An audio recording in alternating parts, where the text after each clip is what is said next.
एक घना जंगल था जहाँ हर जानवर अपनी मस्ती में रहता था। जंगल के राजा शेर सिंह राज की दहाड़ से पूरा जंगल गूंज उठता था।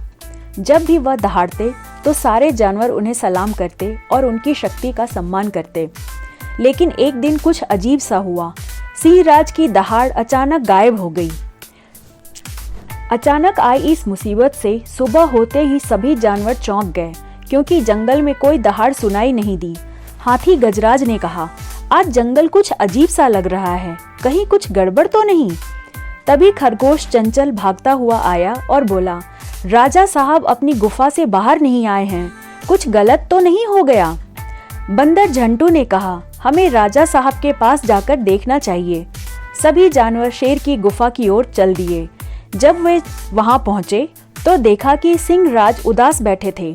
हिरन नीला ने हिम्मत करके पूछा, महाराज आप इतने शांत क्यों हैं, क्या हुआ? सिंह राज ने सिर झुकाकर कहा, मेरा गला बैठ गया है, मेरी दहाड़ चली गई है, मैं अब जंगल का राजा कैसे रहूंगा? सारे जानवर परेशान हो गए। बिना दहाड़ के जंगल का राजा शेर कैसे रह सकता है? अब सवाल यह था कि आखिर उनकी दहाड़ गई कहाँ? उल्लू बुद्धिराम ने कहा, किसी की आवाज ऐसे ही गायब नहीं होती, इसमें जरूर कोई कारण है जिसे हमें ढूंढना होगा। बंदर झंटू तुरंत इधर उधर उछलता हुआ शोर मचाने लगा और बोला, मुझे लगता है कि कोई शरारती जानवर इसका जिम्मेदार है। तभी लोमड़ी चतुरा ने कहा, रुको, हमें पहले शेर महाराज के खान पान की जांच करनी चाहिए, कहीं उन्होंने कुछ ऐसा तो नहीं खा लिया जिससे उनकी आवाज चली गई। कछुआ धीमू धीरे धीरे आगे बढ़ा और बोला, मैंने सुना है कि तोता चिरकुट ने जंगल में कई फूल फलों का नया जादुई मसाला डाला था। सबका ध्यान तोते की ओर गया।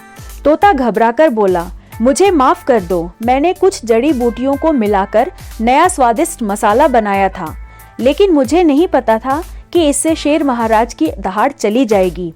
अब समस्या का हल ढूंढना जरूरी था। उल्लू बुद्धिराम ने सुझाव दिया, हमें उन्हें शहद और अदरक खिलाना चाहिए, इससे उनका गला ठीक हो सकता है। सभी जानवर मिलकर जंगल से शहद और अदरक लाए। शेर महाराज ने जैसे ही उसे खाया, धीरे धीरे उनकी आवाज वापस आने लगी और फिर पूरे जंगल में फिर से शेर की शक्तिशाली दहाड़ गूंज उठी। सबने खुशी से तालियां बजाई। इस घटना से जंगल के सभी जानवरों ने दो बातें सीखी।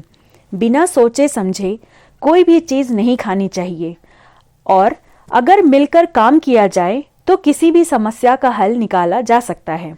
उस दिन के बाद तोता चिरकुट ने नई चीजों को बनाने से पहले बुद्धिराम से सलाह लेना शुरू कर दिया और जंगल में फिर से खुशी लौट आई।